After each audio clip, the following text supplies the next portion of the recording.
Chef Pennington here. Today we're doing everybody's favorite Texas jalapeno poppers.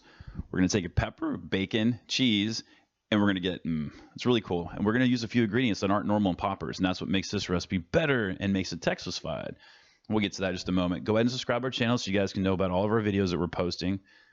Let's talk about peppers for a second. We're using jalapenos, 25 to 800 on the Scoville scale. And the Scoville scale is how you really measures how hot a pepper is. And if you see red peppers like that, run. They are some of the hottest ones out there in the world. So take a look. We've got a jalapeno there. And notice the stem. See the curveness on there? One of the ways you can tell how hot a pepper is by how much the stem curves. So straighter stems, not as hot. Pretty cool. When you guys are shopping at the grocery store, way to help you start controlling your heat. Some people just can't handle the heat, but they like just a little bit.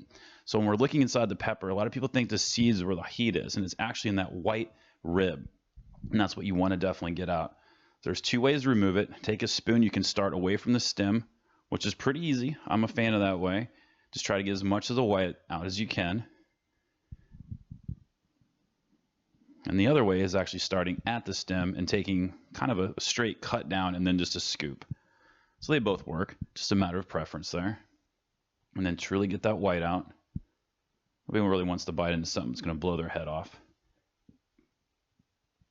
So this recipe is good for making about 16 to 20 halves of a jalapeno, which is a lot. Actually, I take that back. It's about 20 total halves. So we've got a half of an onion here. Notice that the knife is touching the board while I'm making those cuts. It helps keep the knife in a safe position so I'm not going to cut myself. And we want to cut this pretty fine because it's a filling. Nobody wants a really big chunk of onion in there. So that's something to think about. Take your time cutting it. You guys could use, there's some cream cheese. You guys could use low fat, which would totally work here. I don't think you'd miss it at all. We're going to get some garlic salt in there. Everybody loves some garlic. Just gives us a more complex flavor there. We're going to put 2 teaspoons.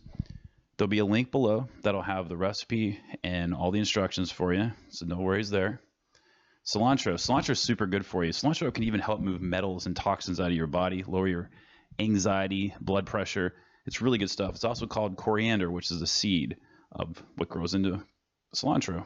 So try to eat it if you guys can. Of course, it's green. We know green stuff's good for us. So we're going to put 1 heaping tablespoon in here.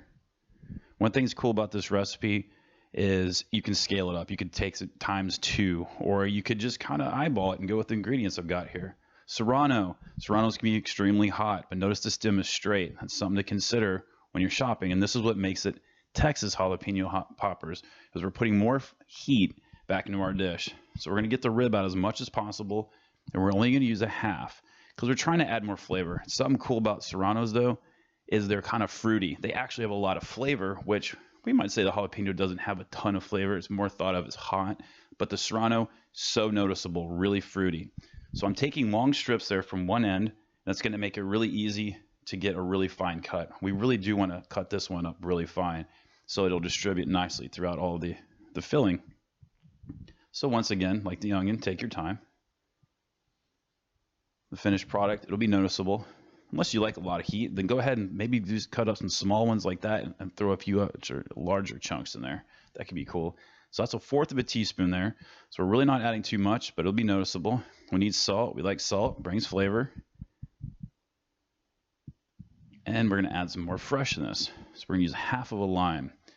The lime really does, like I said, freshness, and it will be noticeable. You'll notice it when you're biting into it. You're going to be like, that's a little bit different. Traditionally, I don't think the lime really goes in there. And I'm usually not used it in the past, so I experimented this time, and I really liked it, and I think you will too. A little black pepper in there. Here's one of our fun, different, and secret ingredients, pimento cheese. We're using cream cheese, so we're reinforcing the goodness of cheese, and we're giving it more complexity and more depth of flavor. And that's why these jalapeno poppers are better than some of the other recipes out there. You know, it's really hard to meet a jalapeno popper you didn't like, unless maybe the bacon wasn't cooked. So try to combine everything well here. It does not have to be perfect. That little bit of cream cheese can be welcomed. You know, and sometimes if you get a hot bite, do take a taste, make sure everything's balanced out for you. And let's wrap them up. 1,000,001 ways you guys could do this. You could even replace the bacon and use something like prosciutto, which would be taking it to the next level. So the cut on the left that I'm doing there is better if you have like thick cut bacon. Both of them work really well. But the idea is we're going to cut the bacon in half so it's not as thick.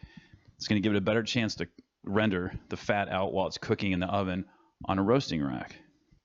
So fill up your jalapenos as much as you possibly can. Probably about a tablespoon and a half for a normal size jalapeno, considering that these are about normal size jalapenos, at least the ones we get here in Texas. So we're going to take half of one strip of bacon here, and we're going to start down by the stem end. And we're going to try not to twist it. We're going to try to leave it flat. And what that's going to do is just give us better presentation, which is always cool. We eat with our eyes. And when these are cooking in the oven, because they cook for a while, the cheese is going to try to ooze out, which is actually pretty cool. And it adds, the cheese gets a little more texture when it's coming out. It's cool. So roasting rack, for sure, use that. In the oven, 350, 30 to 40 minutes. It's just a matter of your preference. Get that bacon cooked. And the longer they cook, the softer the jalapeno is going to become. These are great, guys. I hope you really enjoy this. It pairs really, really nice with like a French onion dip or something like that. Great for your party. Think Super Bowl. Come join us on social media. Love to have you. Go ahead and hit the subscribe button. Remember, everything's going to be in a link below. You guys have the best. And check out some of our playlists here at the end of the video. Take care, guys.